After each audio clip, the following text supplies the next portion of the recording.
Before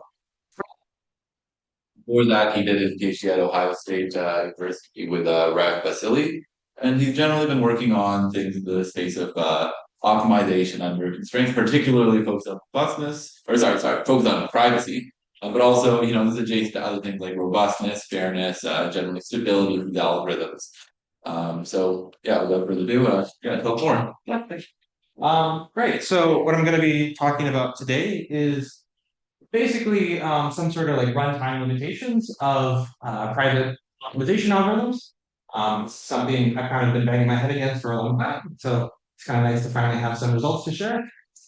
This is based on a joint work with Joshua, of course.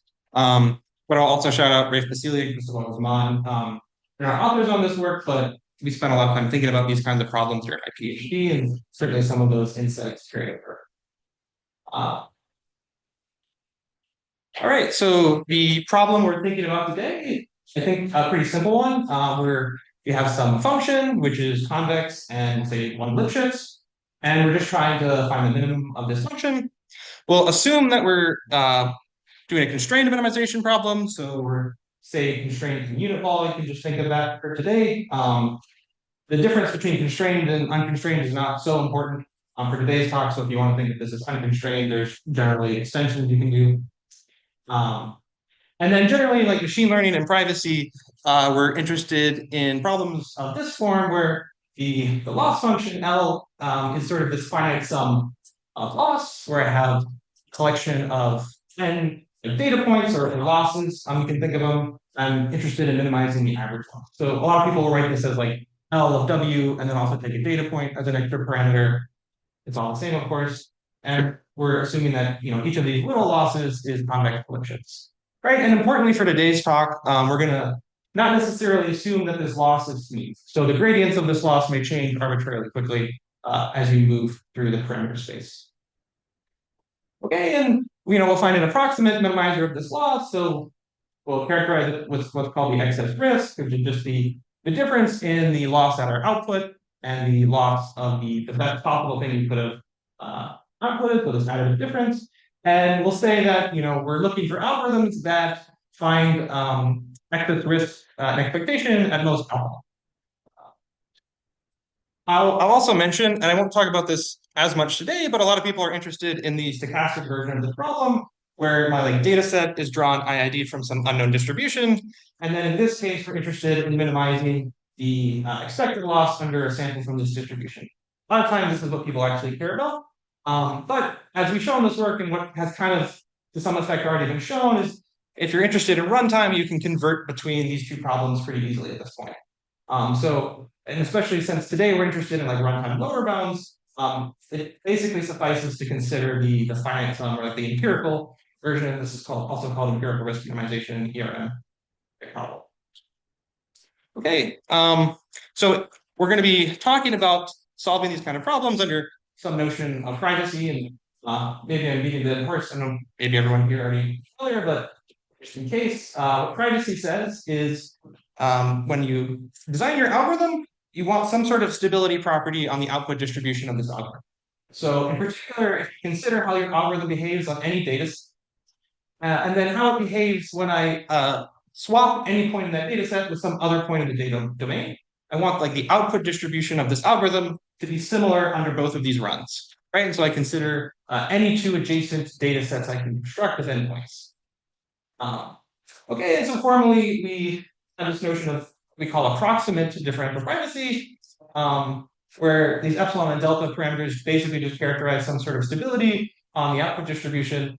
Epsilon here is sort of the main privacy parameter, and typically you're going to think of this as like 1. Delta here is some sort of failure case probability parameter, where like with small probability we have large privacy loss, and typically this is like very small. But usually we only pay for log factors. Right, and for both of these smaller parameters, we need strong privacy. I'll also talk, maybe I should get rid of this bar up here. Does anyone know how to get rid of Floating vehicles? There we go. I'll also be talking a little bit about another notion called concentrated differential privacy or zero concentrated differential privacy. I won't give you the definition. It's not so important for today's talk. The sort of fun facts to know are that if you interpret approximate DP as sort of some high probability bound that the privacy loss random variable is bounded, ZCDP is sort of a more fine-grained control where the privacy loss random variable is something else. So instances where I have large privacy loss have proportionally smaller probability of occurring. Right, and so this is a stronger notion essentially than approximate DP, and you can convert from ZCDP to approximate DP. Okay, and another nice thing about CDP is that it has nicer group privacy properties. Group privacy says, what's the stability of the output distribution when I replace multiple points in the data set. For approximate DP, this notion I showed previously, you sort of don't really get meaningful group privacy beyond a logarithmic number of replacements, whereas concentrated differential privacy, I can replace basically as many as I want, and the sort of privacy guarantee I get scales with the square of the number of points I replace.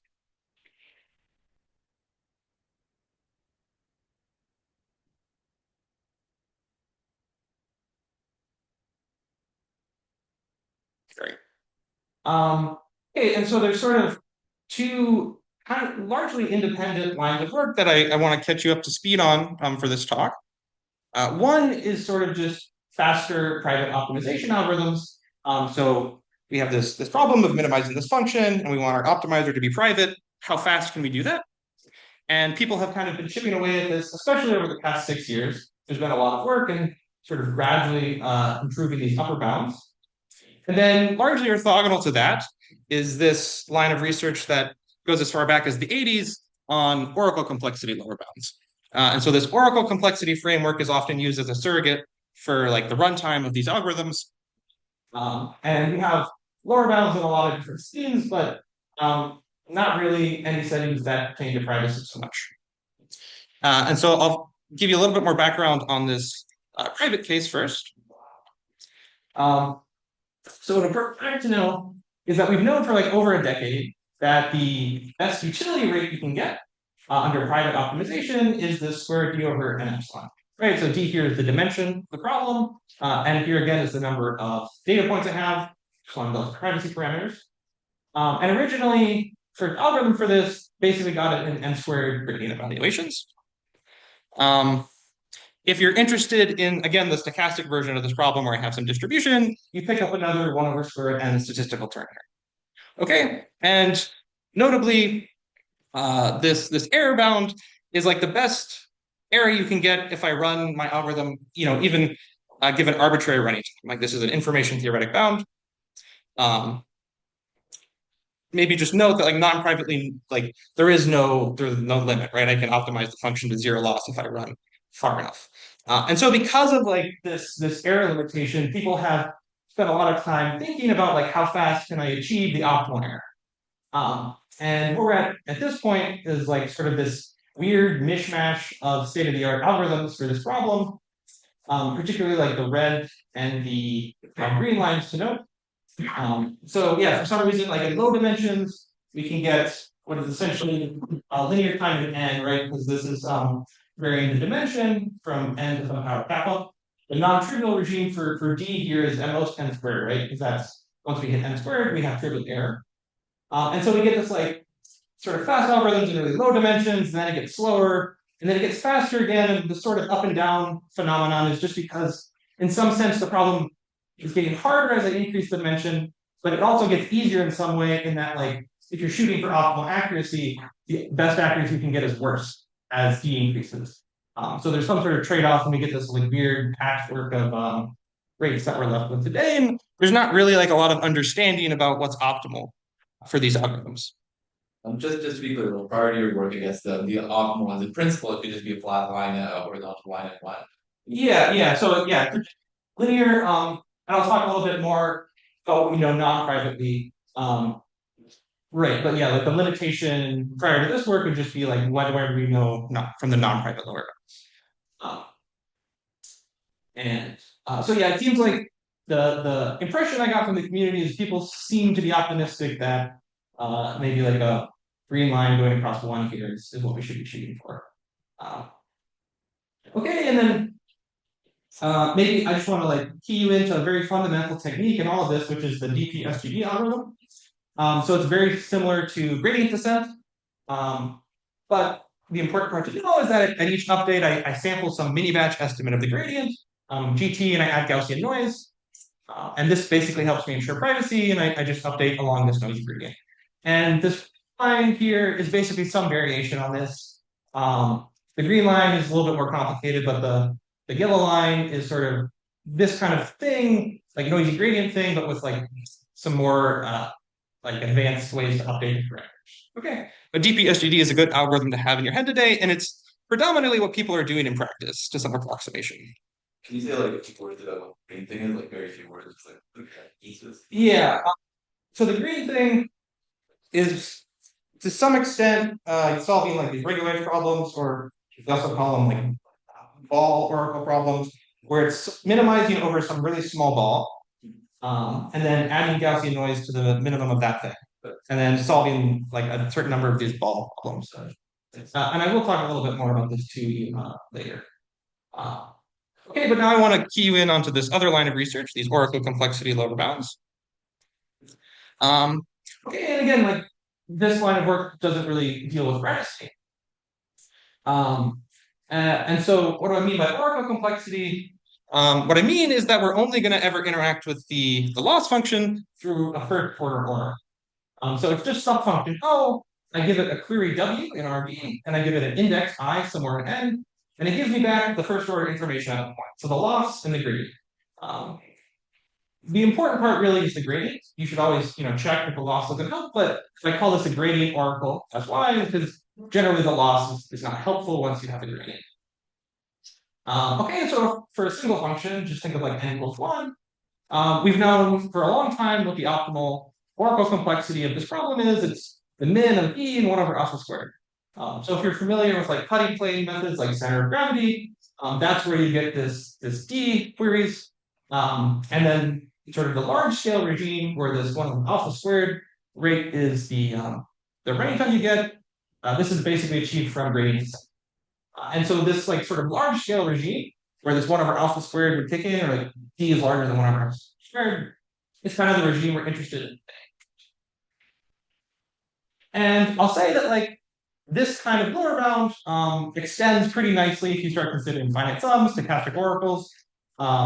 Few things change, but like this sort of lower bound seems to extend to a lot of different settings. So it's a good one to keep in your head for today. Of course, but like the question for today is what can we say practically? Okay, so yeah, like I said, this is like a problem that's been bugging me for a while, and I don't have an answer to the fully like general version of this problem where I just say like what's the running time of a DP optimizer, but I do have an answer for a pretty important class of optimizers, which I'll call private oracle methods. Okay, and what do I mean by this? The gist of it is that I'm going to constrain my optimizer to only interact with the loss through private messages about the gradients. So we're going to have some sort of interaction via a series of rounds. And at some round, my optimizer will adaptively pick some batch size and some queries. So here, these R's are like vectors in RB, and these I's are indices in N. And we'll maybe increment some parameter just for the sake of notation. And it's going to send all these queries to the private oracle, which I'll call tilde. The only restriction I place on the private oracle is that it computes the gradients at all these queries I asked for, and then sends back some CDP message about the gradients. And so here I mean it's private with respect to replacing one of these gradients in this like mini batch of gradients. And I'll explain a little bit in a second why I switched to concentrated differential privacy. And if you want, this like mechanism can be adapted. That's helpful. And the message I send back, I'll call AT. So this kind of thing like would capture gradient methods. But another important note here is that we're still going to measure the runtime and evaluations of the true oracle. So this O without a tilde. Maybe I've overloaded the O notation here, but just to recap, O tilde is what I'm calling the private oracle. O is the true gradient oracle, which gives me exact gradients. And this O tilde bottom is like whatever the mechanism is. Okay, and we're measuring the number of evaluations of just natural flow. Right, and this is like the honest comparison to what happens in general. So can you remind me the inputs of the true oracle? What are R and I again? Yeah, so R is like a vector in RD. Um, so you can think of this as like your parameter vector, and I is like the index in N. So like which one of these losses in the finite sum do I want to predict, right? I don't want the loss of L1 or L2. I see. Okay. Yeah, actually the I's will not end up being so important for today, as we'll see later. But thanks. Okay. Okay, so like why did I switch to ZCDP and like how should I think about this row parameter? So like a common thing people will do when analyzing private optimizers is something like this. So I ensure my mechanism at round t is like 1 over log or like 1-ish ZCDP with respect to the mini batch. And then I apply some sort of amplification via some sampling, and I get some nice approximate DP guarantee for my final process. So usually people are using CDP here for the like individual component privacy because you get slightly nicer composition. Um, uh, and it just doesn't seem like a approximate oracle really like gives you additional leverage for what happens in these optimization problems. And then also because of this like amplification via subsampling phenomenon, even if rho is like 1, you can often still get strong approximate DP guarantees for the whole process. This is not how you have to analyze your privacy, but this is like a common way people would that fits into this framework I just described. Here, so like we're sending, say, just like one ZCDP messages back to the optimizer, like non-trivial. You could also use something like parallel composition, and people do. Right, and so just some like actual techniques people have developed that fall into this framework. The most obvious one is noisy gradients, right? So this is like noisy SGD, where my private oracle is sending back just a Gaussian noise perturbed version of the gradient. You could also think about gradient variations. So estimating differences in gradients. There's like these tree aggregation techniques, which are kind of more complicated versions of these. Matrix mechanisms that sort of consider the entire history of gradients. Sparsification techniques, where maybe I only am interested in sending back information about the largest components, the gradient. I haven't really constrained this private oracle to send messages back that are necessarily gradients. They can be arbitrary messages. They don't have to be vectors. They just are some private message. And it seems like these like private oracle methods are predominantly what people use in practice, in both like convex and non-convex settings. So I think even independently of like what's happening in theory, where there are some methods that don't satisfy this, this seems to be the kind of setup people are most interested in using from a practical perspective. And I'll note that even in certain special settings where we do have fast private optimizers, people have continued doing research into methods that fall into this private oracle category. Um, okay, so that sort of setup makes sense. I'll talk about the main result today. And it's simply this. So in the large scale regime, d larger than 1 over r squared, any optimizer would solve this problem to alpha excess rest has oracle complexity lower bounded by this. So it's square d over alpha squared, and this term dominates when d is larger than 1 over alpha to the fourth. And then in lower dimensions, like d1 over alpha to d1 over alpha to the fourth, we get this d, which is notably still larger than the non-private, right? So the non-private bound in this regime, where I have this theorem, is just 1 over alpha squared. And so it's like maybe interesting to note that in large enough dimensions, I'm just picking up a square root d factor essentially over what I would get non-privately. Okay, and I'll mention that this bound is actually tight when d is 1 over alpha to the fourth because of things like noisy SGD. So essentially, we show that in some regime, noisy SGD is the best you can do in terms of runtime. And I'll mention, like, because people are often interested in what happens at optimal error, if you set like rho to 1 and alpha squared d over n, this runtime is n squared over square root of d. And notably, this is super linear in n, right? I necessarily need more than n gradient queries to minimize my function, which is generally where people consider problem a bit problematic.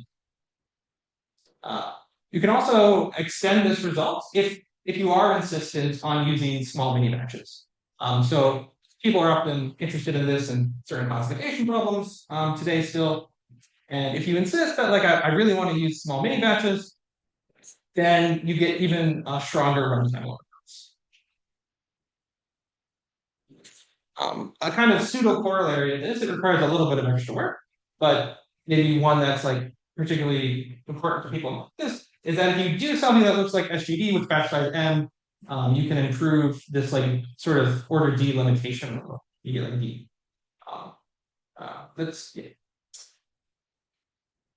Okay. I'll plug this back into this upper bound picture I showed you before.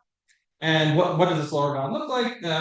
And so essentially it's saying like this regime where the red line is dominant, we match, and then from d equals n to like n to the 4/3, we don't really know, and I don't really have a good intuition on whether or not you should expect this to be tight.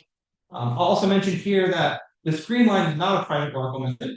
Somehow doing that doesn't seem to be the important aspect of it. It seems to be more about depth reduction and like reducing the number of adaptive steps. But regardless, it's not a private Oracle method, so maybe you can compare it to these red and yellow lines. But in high dimensions, like this matches the best thing we know, even if you're just say give me any private optimizer, and it's still open whether or not you can break this with just a general private optimizer. Okay. So any questions about just the result before I start talking about the proof technique and how we get this? Okay. Um, right, so I'll give you sort of a bit of flavor about how these Oracle complexity lower bounds work without privacy first, and then I think it'll feel a little bit more natural where our result comes from. So like the sort of canonical technique for doing this is what I like to call the vector discovery framework. So the sort of backbone of this is like this numerosity function that's been around for forever. And you consider loss functions which are defined as sort of this max of inner products, so like this sort of max of hyperplanes. And you sort of sample these x vectors just uniformly at random or something like that. And I have some number k of them. And I'm going to argue that in order to minimize this loss function, the only way to do it is to make queries to the oracle that return these x vectors. And so intuitively, you can imagine that if I sample these x vectors uniformly at random, then the probability of me having some sort of non-trivial correlation with them before I see them is negligible.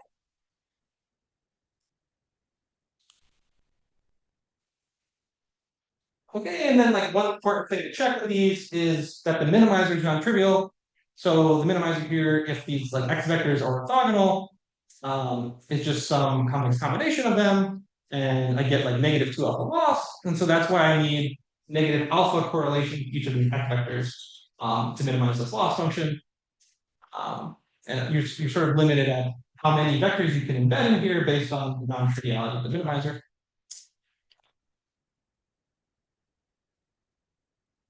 And then there's sort of another class of techniques that are maybe not as widely used, but are important, which are these more information theoretic methods, where the idea is basically I'm going to sample my loss from some high entropy distribution and show that the only way to minimize the loss is to output something that has high mutual information with the loss function. So basically, I need to like identify the actual loss instance. I have some packing of loss instances, and if I minimize it, I've essentially re-identified the loss that I've sampled. Okay, the great thing about these techniques is that they both handle this sort of challenge in analyzing oracle complexity in that the oracle response does depend on the entirety of the loss function, right? And so if you think about this numerosity function, for example, if my oracle returns x1, I've learned something about the inner product of W with all the other x. And you kind of learn, like, in this example, maybe like what side of the hyperplane you want.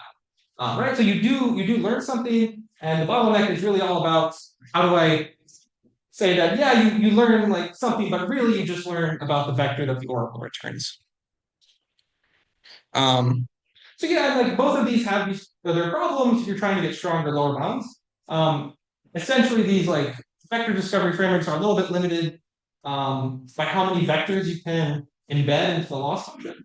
It's really hard to argue that maybe I only discovered a piece of a vector, or that I can get away with embedding more vectors. And then for these information theoretic bounds, one, they tend to require stronger assumptions, like I only have access to like a noisy oracle. Um, but also there's sort of this bottleneck that you can't really hope to show that the information you need is larger than d. Right? And so like the entropy of this loss function, if these x vectors are really random, could be really large. It could be like, I don't know, d squared or d over alpha squared. But the minimizer itself is a d-dimensional vector, right? So there's not really any hope of me arguing that you need more than d bits to minimize the loss because I can specify the minimizer in d bits. Right? There are ways to work around this that people have develop like these strong data processing techniques, but again, these sort of require stronger settings where I only have access to like a stochastic oracle or something like this. Okay, and so then where does our construction lie? Um, Essentially, we're going to have every little loss be exactly the same, which is kind of why I've been skirting around the issue of like this finite sum now is we essentially are reducing to the case where every loss is the same, so it's kind of like minimizing just one loss function, surprisingly. And then our loss is the max of two terms. The first term is basically a numerosity function. It's modified a little bit, but it's more for convenience. Essentially, you can think of it the same way. And then more importantly, I have this other term that's kind of like a regularizer. It's some subspace V that's sampled orthogonal to these text vectors. And I'm just regularizing essentially by the component, how large the component of W in this orthogonal subspace is. Right? So I'm sampling X as like some uniformly random orthonormal, and V is a subspace orthogonal to these vectors. The span of all of this is not necessarily all of RD.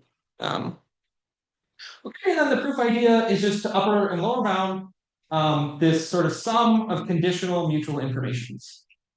And so like the intuition behind what we're doing here is sort of that estimating xk is still hard, even if you know all of these other x vectors. So I call that x not equal to k. The intuition for v is a little bit more complicated, and I'll get into that. But that's some way to think about what we're saying. And notably, like you might get a sum that looks similar to this with the chain rule, but notably this is not equal to the mutual information between W and all of the x vectors together, right? Because x and v exactly determine the loss. That's the only randomness. So this term in red here is essentially the mutual information with L. And I've shown, sort of explained to you earlier that I can't hope to get this red term lower bounded by something larger than d. But this black term, I'll show that you can actually get something like dk if you're careful about it. Okay, and I'm going to focus on the upper bound for the mutual information first. Okay, so this box in orange is just reminder text, essentially. So drawing your attention over here to this Q random variable, it turns out that analyzing the sum of conditional mutual informations gives me a really nice way to handle the information I get from these private oracles. So I'm going to introduce this Q random variable. And essentially all this is saying is that at some query R around T, the else query in the mini batch, I'm going to define this Q random variable. And it's K if the query essentially gives me back XK. Obviously, like the gradient's not exactly XK, but this is not so important. We'll just say that the oracle gives me back XK for simplicity. Right, so it's just indexing which of these vectors the oracle returned. And I can say maybe it's like K plus 1 if I get the gradient of these this V term over there. And I kind of want to like decompose the information now in Y that I'm getting back. And being a little bit hand-wavy about this, I can sort of decompose this into the information I get from these Q random variables. And then if I bound that, then I'm allowed to bound the information Y conditional on these Q random variables. Right? And so remember, Y here is the private message I get back from the private oracle. Okay, and bounding these Q random variables is actually really easy because it's just essentially a log k bit question about xk, right? And this is because we've conditioned on all the other x vectors, right? So I can just bound it by the entropy or its like support, and I get like a log k bound per vector per query. And if my batch size is MT, then I get like an MT log k bound on the information I get from Q at round T. The information Y conditional on Q is maybe a little bit more involved. But I'll do a little hand waving and say that if there's a way to upper bound this mutual information in terms of the KL divergence between the mechanism when I run it on one data set, sampling XK, and then the divergence of that between the mechanism applied to a fresh sample from XK. So XK here might be some like really complicated conditional distribution. It's not important. And here I'm just plugging in an example data set for readability. So in this particular mini batch, maybe my Oracle or my optimizer A made queries such that I got an X4 back, an X2 back, 2 copies of XK, and 1 copy of X5. And I'm interested in the KL divergence between this data set and the data set when I replace all the XKs with a fresh sample. And then this is where I use differential privacy. And differential privacy tells me I can bound mutual information or the KL divergence just based on the, with XK here, just based on the number of counts I have to replace, right? Because it gives me a KL divergence bound on the run of my algorithm when I replace certain elements of the data set. And so because of the group privacy properties of CDP, I get something proportional to the count squared times the privacy parameter. Right, and this is a function of the realization of the Q gradient barriers. Okay, and then I can take expectation, and I get that the unconditional mutual information, or the non-fixed, I guess you can say, mutual information is proportional to the expectation of the count squared, which actually could be a problem, right? Because if my optimizer has this sort of strategy where I put like no copies of XK into the mini match, and then somehow I figure out a way to put a lot of copies of XK, the fact that this is the expectation of the square could lead to loose bounds. But thankfully, I also have sort of a naive entropy bound on this. So if I shift my frame a little bit, I start thinking about a discretization of XK, which is what I'll denote with this bracket here. Then I can maybe intuitively bound the information you get this just by the entropy in XK. Right, so even if I try to learn XK all at once in one mini batch, I'm only ever going to get d bits about it, essentially because it's a d-dimensional vector, right? So if I snap it to a pattern or something, I can say that you're only getting d bits about this guy. Okay, and then using these kind of ideas is how I've upper bound the sum of conditional mutual informations.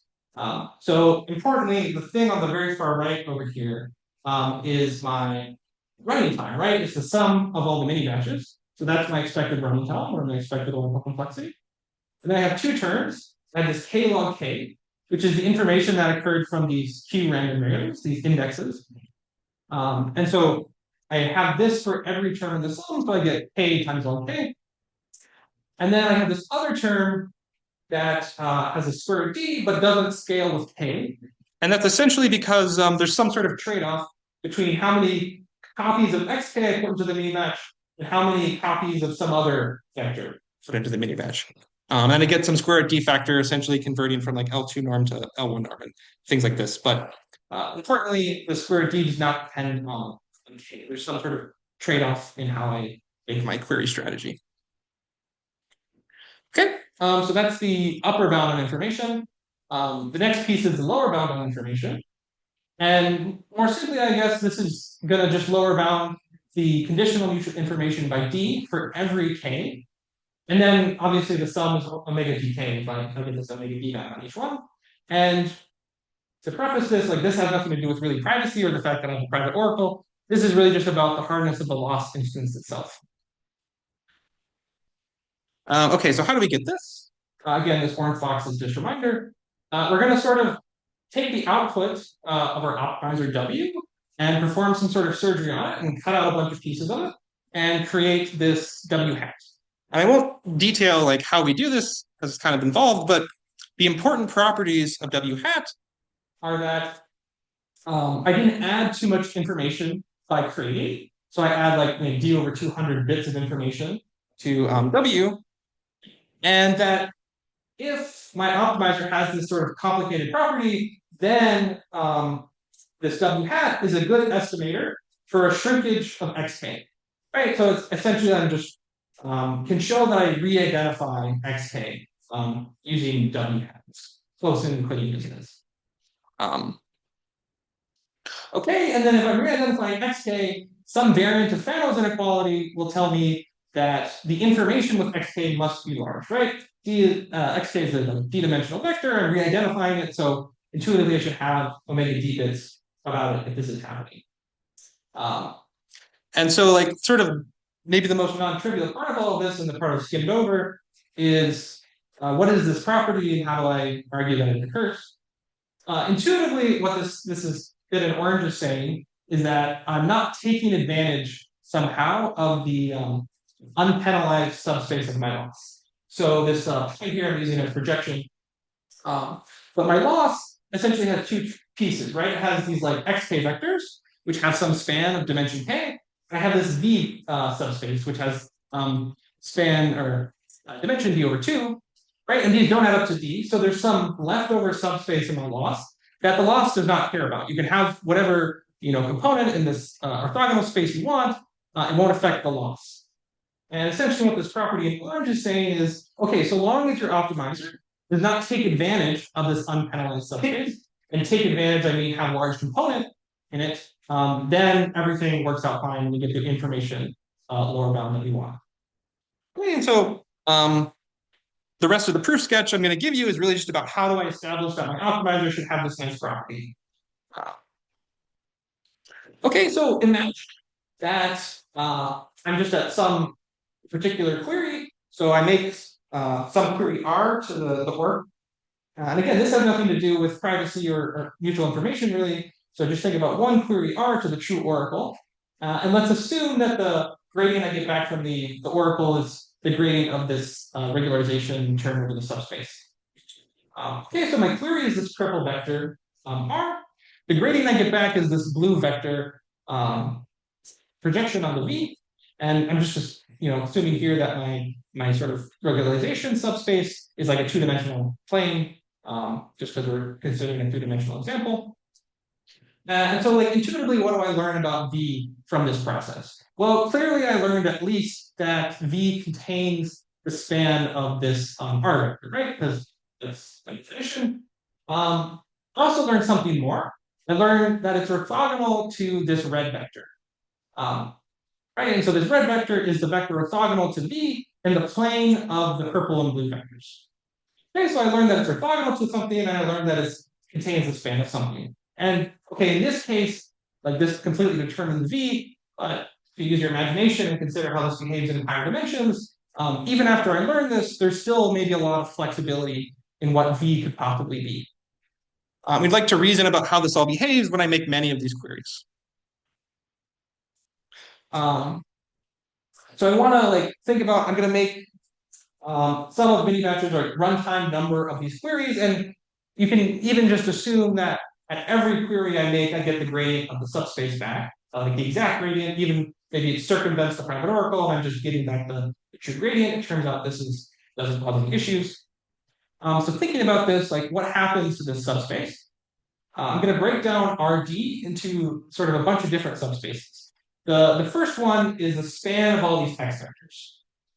Okay, so there's k of them, so the dimension of these guys is pretty small compared to everything else. It's like 1 over alpha squared. And then the thing I learned from these red vectors, right? These orthogonal vectors. I learned some subspace that I know is orthogonal to V, and the dimension of this guy is at most in runtime. I also learned these blue vectors I mentioned earlier, and also the dimension of this guy is most of my runtime. This blue guy is orthogonal to X and the red guy, but somewhat problematically, the red guy might not be orthogonal to the X's, which takes a little bit of care in handling. I won't necessarily go over it today. But orthogonal to all of these like red, blue, and yellow guys is this green sort of leftover subspace. And so long as my runtime is not too large, the dimension of this leftover subspace is like omega d.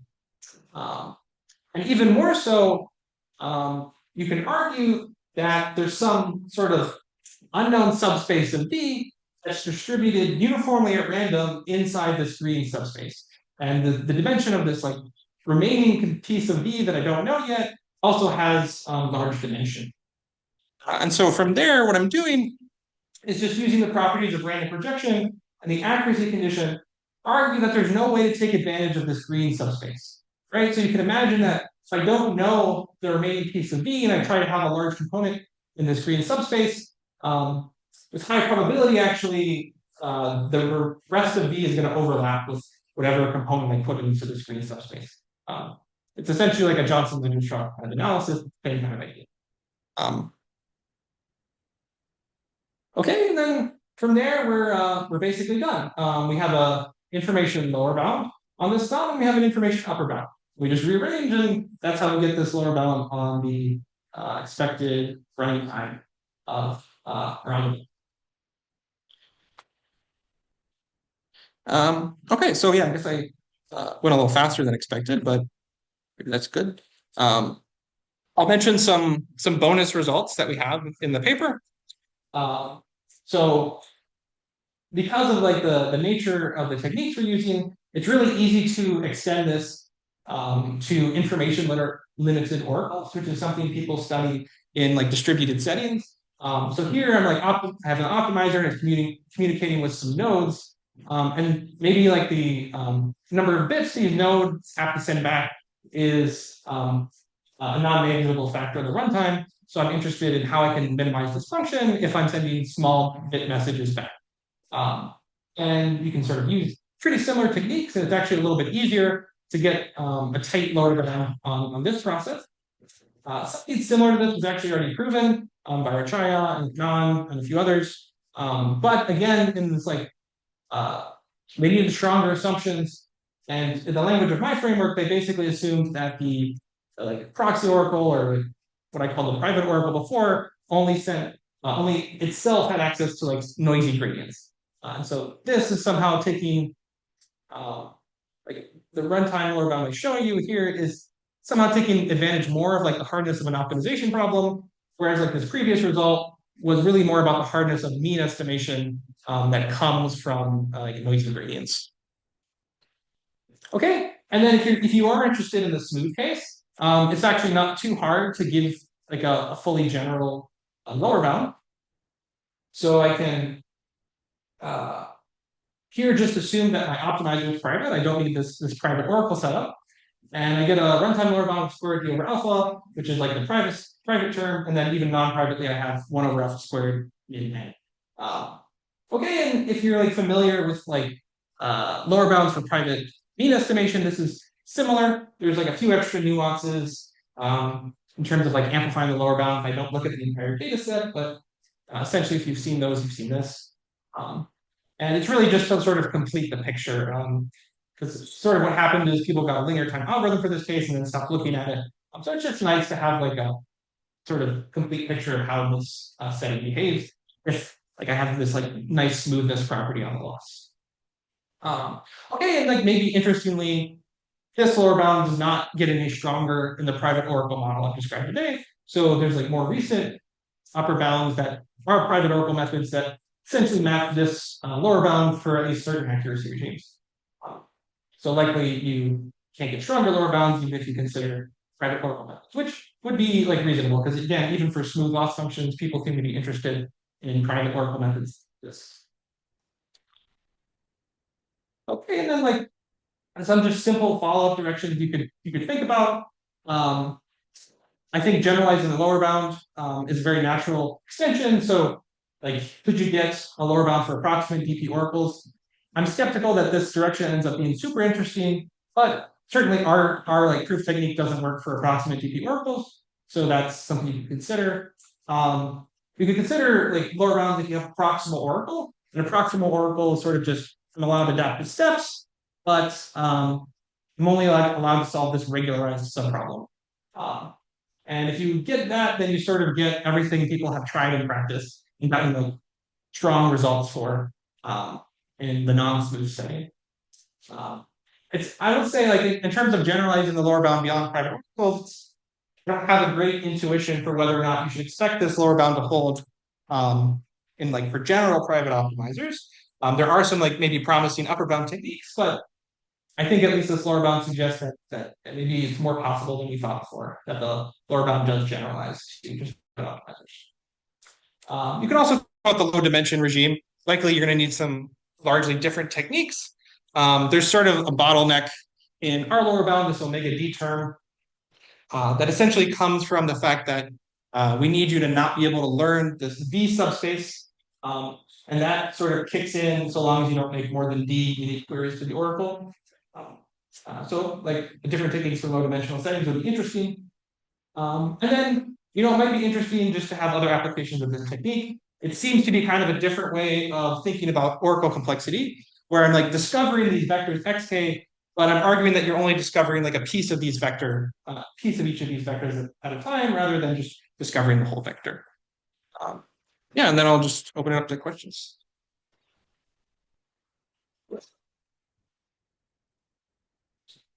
So I don't get how you can prove expect lower bound would be less than 1 per square. Isn't center of gravity already given on our?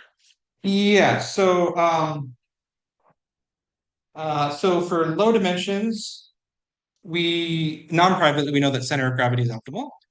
Privately, you have to I guess go back to this picture I showed at the beginning.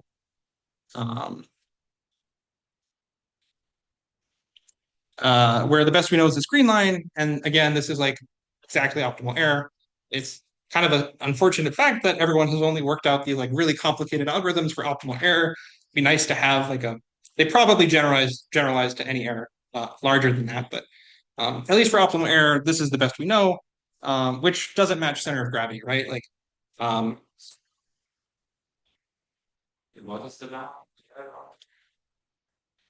so yeah, the green line is saying when D is in the regime where D is less than square root n, I get linear running time. I can solve the problem in n gradient queries to this accuracy that I've written down at the bottom.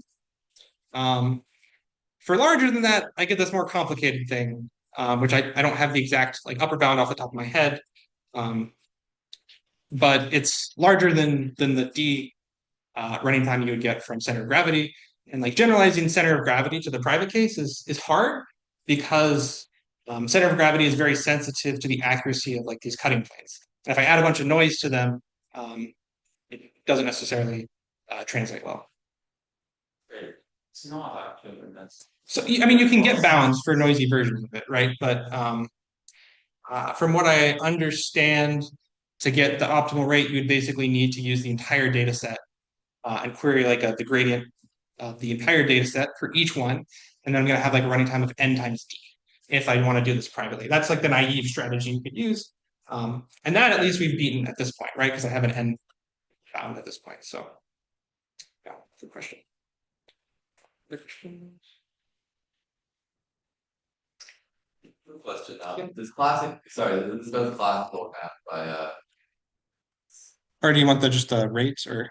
on yeah, is it a lower bound also for them on gradient, this gradient oracle method? Yeah. So, right. So you're talking about this thing, right? This yeah. So yeah, this is for gradient oracles. Like this is how many gradient computations I need. Right. And so yeah, like low dimensions, there are other things you need to worry about, like computing the center of gravity, which might take a lot of runtime. But yeah, this is like I have a true gradient oracle and how many queries do I need to make? Yeah, kind of curious whether there's like lower bound, like what happens if you don't consider that model here? Yeah. So The non-private setting? right. I think that I'm not sure what the state of the literature is on that or how extensively it's been looked at. I think the consensus is at least that you need to make some sort of like assume some like strong conjectures about the hardness problems to get any kind of lower down there.